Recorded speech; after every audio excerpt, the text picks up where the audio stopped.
Schizophrenia is typically diagnosed when serious symptoms arise. These include hallucinations, delusions, disorganized speech, abnormal motor behavior, problems with thinking and memory, a lack of motivation, apathy, and social withdrawal, as well as many more. It's commonly thought of as a traditional psychiatric disorder, but also does contain physiological changes in the brain that people don't talk about very much. Symptoms can mimic recreational substance abuse as well as normal teenage behavior, and it can be complicated to diagnose as a result. But when you look at the physiological changes in the brain, it's clear that something more serious is happening here, that it actually is a brain disorder and not just a psychiatric disorder. There are structural and functional changes in the frontal lobe, temporal lobe, hippocampus, and corpus callosum, as well as structural changes in the lateral and third ventricles, decreased gray matter, decreased white matter, and also an increase in cerebral spinal fluid around the cerebrum. Little is known about what actually causes schizophrenia, and there is no single cause that can be pinpointed. It is recognized that genetic, environmental, and psychological factors play a role, especially considering the fact that there are physiological brain abnormalities in patients with schizophrenia, as well as in their family members. This is also evident in twin studies, seeing as twins are more common to both have schizophrenia than any one single twin. Some things that can cause an onset of a psychotic episode include trigger events, something traumatic in the life of the person with the schizophrenia. There are trigger events for any psychological disease. And also drug abuse. Drug abuse plays a role in who will develop schizophrenia, as well as issues at birth, such as low birth weight, oxygen issues at birth, the health of the mother. Schizophrenia is also shown to have changes in how the body processes dopamine, serotonin, and glutamate as well. Schizophrenia disproportionately affects males to females, with 1.4 males to every 1 female being diagnosed. Diagnosis typically occurs with an onset in the late teens or early 20s, occurring earlier in males than females, and is rarely diagnosed for either male or female in childhood or above the age of 45. There is also a later onset in females with a second peak, specifically at around the time of menopause. With any other psychiatric disease, you'd find higher rates of comorbid psychiatric diseases, very common. And it disproportionately diagnosed or affects African Americans and Hispanic Latino populations in the US. There is unclear statistics about whether this is diagnosis or affectation. 50% of the people diagnosed with schizophrenia are homeless, as well as 3.5 million people in the US have it, and over 1% worldwide. A diagnosis for schizophrenia is typically determined using the DSM-5 by the American Psychiatric Association, which consists of a number of self-reported responses by the patient as well as observations from the medical professional. It requires that the patient will have been having hallucinations, delusions, or disorganized speech for a minimum of 1 month. It can also be classified if a number of symptoms have been ongoing for 6 months or more, but requires a minimum of those 3 items in particular. Typically, blood tests, MRI, and CT are used to rule out other diseases as epilepsy, brain tumors, and several other things can mimic the symptoms of schizophrenia. There are biomarkers in the brain that can be seen 1 to 5 years before full onset of the disease or a psychotic episode using MRI and CT scan. Since these scans are already done in most patients, it's a good way to determine whether or not there are biological markers in that patient who's exhibiting symptoms.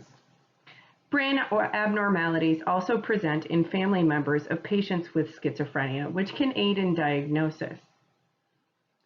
There is a significant decrease in the size of the superior temporal gyrus that can contribute heavily to auditory hallucinations as well as visual disturbances and problems with disorganized thought.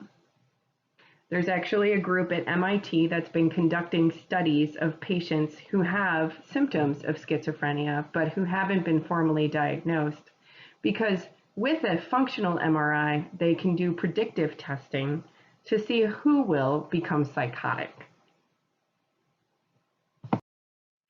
These MRI images show differences in between the normal brain and the schizophrenic brain.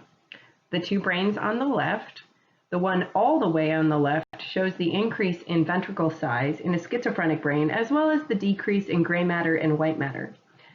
There is typically a 25% loss of gray and white matter in the frontal and temporal lobes for patients with schizophrenia, as can be seen in the two images on the left, again, with the control brain, the normal brain, being closer to the center of this picture. The image on the right shows the brains of two twins. Twin studies have been used in any number of ways when it comes to schizophrenia and many other diseases to evaluate changes in the brain and other parts of the body.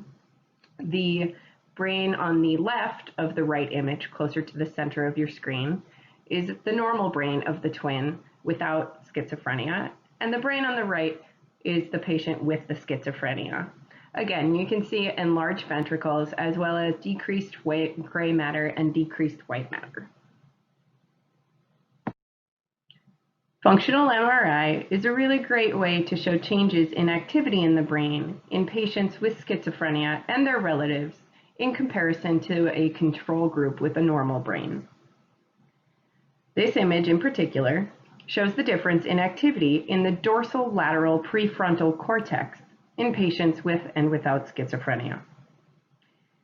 Functional MRI can be completed while the patients are in a resting state or when they're completing a given activity or task.